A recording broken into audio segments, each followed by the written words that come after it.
Hi everybody, it's Corrine, or aka Roxy. Welcome to my first video tutorial. Very excited, very nervous. So I'm going to ask you for a big umbrella of grace as we move forward with this first video. And I invite you to post comments and let me know what you think. And if there's some things that you'd like to see done differently, then by all means go ahead and do that. But for everything that you would like me to change, make sure you say something nice so that I don't cry real hard. So we're going to be making a three-dimensional flower, so stay tuned. Here we go. Okay, what we're going to make today is this three-dimensional flower. I posted this card earlier on my blog this week and had a lot of fun making this little flower and thought it really added a great dimension to the card. So this is what I wanted to show you today. So what we're going to do is I'm going to use the exact same layout as I did with that previous card, and this time I'm using Certainly Celery. I have Cutie Pie designer paper, and this is still saffron. And even though it's not an exact match, I'm using the Wild Wasabi Stitched ribbon. So what you're going to do first is you're going to punch out 16 of these small ovals. And then what you're going to do is just fold them in half. Now the only thing you want to remember is whatever you want to be showing on your flower petals needs to be on the inside. So I want my polka dots to show, so my polka dots are on the inside. And then I'm just going to burnish the edges with my bone folder. And then you're just going to clip off about 1/4 inch off each of those ends.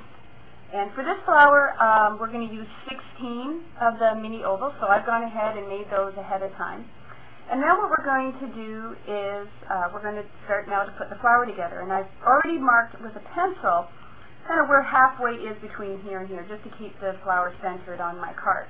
Then I'm going to take pop-up glue dots, and I'm going to cover up that dot.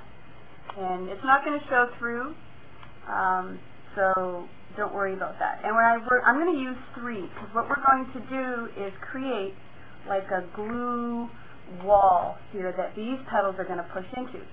And then it's just as easy as pushing those right into that wall of glue dots.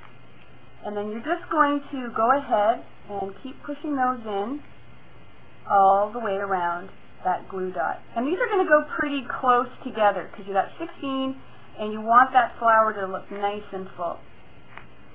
So these will go all the way around, and it's very forgiving. So if you end up not liking, and don't worry about what this looks like in the middle because we're going to cover that up anyway.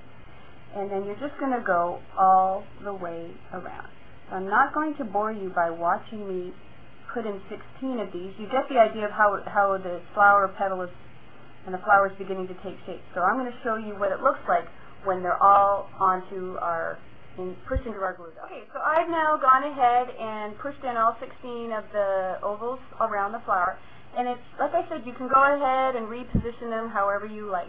Now we need to cover up this blob of glue dot, and you can do that in several ways. The way I'm going to use it on this one is I just used a soft settle button and just threaded it with linen thread, and because that is a glue dot, that is going to stick right on there, and then that is our flower. Then just to finish it off, I'm just going to put it pretty close to the flower because I think that looks nice.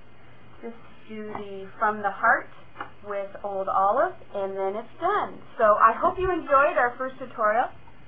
I'll see you around.